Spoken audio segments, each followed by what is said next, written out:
कोटिया में स्वतंत्रता सेनानी राव कन्हीराम की धर्मपत्नी भूरी देवी का हुआ निधन। भूरी देवी की उम्र 93 वर्ष की थी। नमस्कार, आप देख रहे हैं थिंक हरियाणा। उपमंडल के गांव कोटिया में स्वतंत्रता सेनानी राव कन्हीराम की धर्मपत्नी भूरी देवी का निधन हो गया। उनका कोटिया गांव में ही दाह संस्कार किया गया।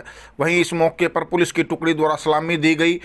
कनीना के नायब तहसीलदार सतपाल सिंह ने बताया कि कोटिया गांव में स्वतंत्रता सेनानी कन्हीराम की धर्मपत्नी का निधन हो गया है। प्रशासन ने पहुंचकर श्रद्धांजलि अर्पित की है।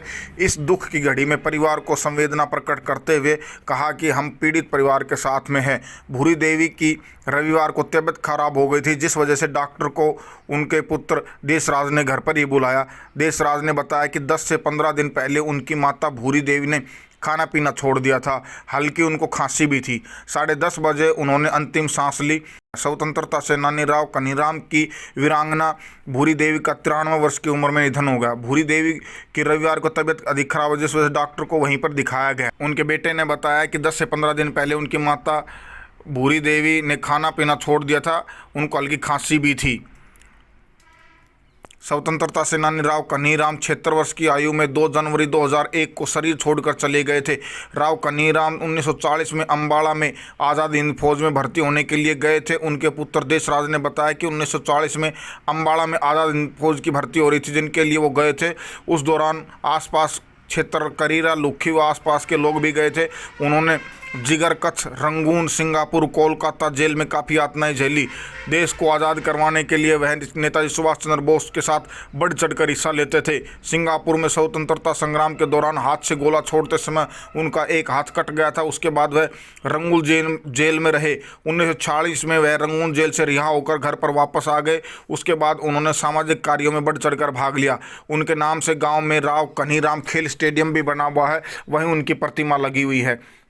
तत्कालीन प्रधानमंत्री इंदिरा गांधी ने 1972 में उन्हें ताम्रपत्र से सम्मानित किया। उसके बाद तत्कालीन मुख्यमंत्री बंसीलाल व मुख्यमंत्री भजनलाल ने उनको सम्मानित किया।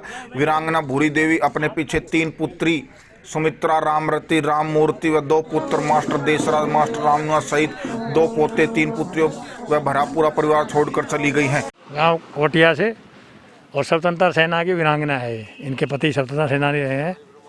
से हमने उनको श्रद्धांजलि अर्पित की है और इस दुख की घड़ी में पूरे प्रशासन की संवेदना पीड़ित परिवार के साथ है। और भगवान से हम दुआ करते हैं कि दिवंगत आत्मा को परमात्मा शांति दे, अपने चरणों में स्थान दे।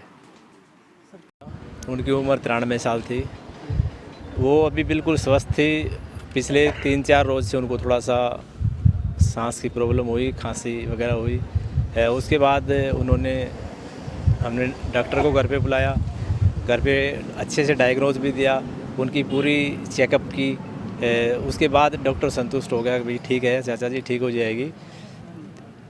पर फिर रात 10 बजे उन्होंने डॉक्टर साहब को फिर बुलाया। डॉक्टर श्री भगवान यादव आए, उन्होंने आके इंजेक्शन वगैरह दिया। उसके बाद ब्लड शायद क्लॉट बन गए, वो पास आउट नहीं हो पाई दवाई। और 10:35 पे मेरी माँ के श्वास धीमे पड़ते पड़ते प्राण पखेरु हो गए। राम जी था, वे 1925 में उनका जन्म हुआ था। 18 साल की उम्र में वो अम्बाला जाके भर्ती हो गए थे रॉयल इंडियन आर्मी में। उसके बाद जैसे ही आज़ादी की दूसरी क्रांति यानी द्वितीय विश्व चल रहा था, उस समय नेताजी सुभाष चंद्र बोस ने आह्वान किया कि अभी मौका है देश को आज़ाद कराने का, आओ मेरा साथ दो। उनके आह्वान पे वो सिंगापुर में जाके आज़ादी फौज में शामिल हो गए। उन्होंने 6 साल अंग्रेज़ों के विरुद्ध अच्छी लड़ाई लड़ी। और उसके बाद जितने भी सुभाष ब्रिगेड, आज़ाद ब्रिगेड, नेहरू ब्रिगेड के जो सैनिक थे वो कैद कर लिए गए। उनमें मेरे पिताजी भी। रंगून, जिगर, कच्छ और सिंगापुर की जेलों में उन्होंने काफ़ी यातनाएं झेली। और जब वो नेताजी के बारे में बताते थे तो बहुत ही भाव विभोर हो जाते थे, क्योंकि वो 15 अगस्त 26 जनवरी पे जब मेरे गांव के स्टेडियम के अंदर उनको इनवाइट किया जाता था तो वो नेताजी के नाम पे तो इतना आग्रसित हो जाते थे। और वास्तव में उनके अंदर राष्ट्रीयता की भावना बहुत कूट कूट के भरी हुई थी। 76 साल की उम्र में वो कुल्ली की चोट के कारण अकस्मात हमारे बीच से चले गए। लेकिन उनकी दुआएं आज हमारे साथ हैं।